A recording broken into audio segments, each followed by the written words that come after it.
Olá, eu me chamo Ayrton, eu faço matemática na Universidade de Brasília e eu faço parte de um projeto que se chama PET Matemática, eu sou bolsista nele. E hoje, sob orientação da professora Luciana, eu vou falar um pouco do CPF e da relação dele com congruências modulares. Antes de começar, eu gostaria de falar desse problema, que eu vou chamar de problema da aranha, que foi adaptado de um problema do UBMAP. Então, bom, em que consiste? Vai ter uma aranha, ela vai ter 8 fios de suporte, do fio A até o fio H, e ela vai começar a se mover nesses fios. Ela vai do fio A para o fio B, para o fio C e assim em diante. Ela vai começar a dar voltas nesses fios. E a gente vai contar quantas vezes ela se move. Por exemplo, ela vai começar no fio A, então a gente vai colocar o zero sobre o fio A. Ela vai se mover para o fio B, então o 1 vai estar sobre o fio B, o 2 sobre o fio C e assim em diante. Ela vai começar a dar voltas. Então, uma pergunta que eu queria fazer é onde é que vai estar o número 23? Em qual fio do A até o H vai estar o número 23? Bom, essa pergunta não é tão difícil, né? Você poderia simplesmente contar até chegar no 23. Mas se eu perguntar o 218, por exemplo, ou 1000, ou números grandes, vai ser um tanto trabalhoso ir contando. Então a gente tem que pensar numa estratégia melhor. Bom, aqui tem uma tabela, ok? Para ajudar a visualizar. Nessa tabela aqui, dá para ver que o 23, por exemplo, ele vai estar sobre o fio H. Então, assim, nesse momento, se você quiser pausar e tentar ver onde é que vai estar o 218, bom, você pode pausar. Ah, qualquer ideia. Essa tabela ela vai ter 8 colunas, né? Que representa o fio A até o fio H. Então, se a gente olhar para o número dela, o 7, por exemplo, a gente vai ver que se a gente somar 8, a gente vai ter o número de baixo. 7 mais 8 é 15, 15 mais 8 é 23, e assim em diante. Ou seja, né, uma forma que a gente pode pensar para descobrir onde vai estar o 218 é achar um número, 0 a 7. A gente consegue somar 8 algumas vezes, a princípio a gente não sabe quantas, mas a gente vai somar 8 algumas vezes esse número e chegar no 218. Se descobrir que número é esse.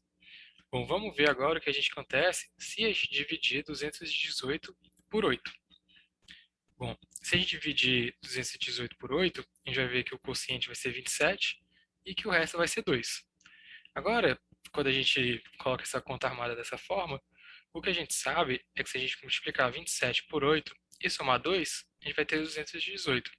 Ou seja, 218 é 2 mais 27 vezes 8. Isso é justamente o que a gente queria, né? 2 é o número de 0 a 7. Quando a gente soma 8 27 vezes, a gente chega no 218.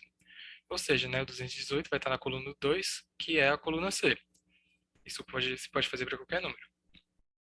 Outra coisa interessante nessa tabela é que números numa mesma coluna, eles vão deixar o mesmo resto na divisão por 8. Por exemplo, o 10 e o 18, eles deixam o resto 2 na divisão por 8, eles estão na mesma coluna. Assim como o 13 e o 21, eles estão na mesma coluna, eles deixam o resto 5 na divisão por 8. Bom, como deu para ver, essa ideia de restas, ela é bastante forte, né? Você pode usar ela para resolver alguns problemas. E bom, e para isso por isso ela tem um nome importante. Então, a gente diz que dois inteiros, que eu vou chamar de A e B, eles são congruentes em relação a um terceiro, que eu vou chamar de M, se quando a gente divide A e B por M, ambos deixam o mesmo resto. A gente escreve dessa forma aqui, que é a congruente a b módulo M. E um exemplo, né, é que o 16 e o 9, eles deixam o resto 2 na divisão por 7, ou seja, eles deixam o mesmo resto. Então a gente diz que 16 é congruente a 9, módulo 7. Outra coisa que deu para ver, né, que a gente pode ver é que congruências estão bastante relacionadas com ciclos. E uma pergunta que eu queria deixar é quais ciclos vocês conhecem e dizer que nessas imagens aqui tem dicas. Ok, agora a gente vai passar para o CPF. O CPF, a sigla significa Cadastro de Pessoa Física e é um número que identifica os brasileiros, né? Ele tem 11 dígitos, ok? E nem todo dígito é por acaso. Alguns têm informações importantes. Por exemplo, o nono dígito, que é o dígito antes do hífen aqui, ele está relacionado com a unidade federativa de onde o CPF foi emitido. Se, por exemplo, o seu CPF foi emitido no DF, então você pode ver que o seu nono dígito vai ser 1. Outros dígitos que são importantes é o 10º e o 11º. Eles se chamam dígitos verificadores. Por que eles têm esse nome? Porque a gente consegue calcular os dois últimos dígitos a partir dos outros. Então, às vezes a pessoa esquece ou digita errado, então o computador ele consegue fazer uma conta simples, bem rápida, para verificar se o dígito verificador que a pessoa digitou e o que ele calculou bate. Se for errado, se deu errado, né? Então, ele vai acusar isso para a pessoa digita de novo, confere de alguma forma. É bem interessante. Bom, como que a gente calcula os dígitos verificadores? Imagina que eu tenho um CPF aqui qualquer, né? A gente só tem os 9 primeiros dígitos. E no nosso exemplo a gente vai ter um CPF fictício, ok? Que esses são os 9 primeiros dígitos desse CPF fictício. Como que a gente calcula o 10º dígito? A gente vai fazer o seguinte. A gente vai pegar o primeiro dígito, multiplicar por 1. O segundo, multiplicar por 2. O terceiro, multiplicar por 3. E assim em diante, até chegar no nono. E a gente vai somar isso tudo. Ou seja, né, nesse caso, vai ficar 1 vezes 2, mais 2 vezes 3, mais 3 vezes 2, e assim em diante, né? Tudo isso, quando a gente soma, dá 200. E agora é onde a gente entra essa ideia de resto. Para descobrir o dígito, a gente vai pegar esse número e calcular o resto dele por 11. No nosso caso, né, o 200 ele deixa resto 2 na divisão por 11. Então, isso significa que o 10º dígito desse CPF é 2. Pode acontecer do resto ser 10, ok? Nesse caso, o dígito vai ser 0.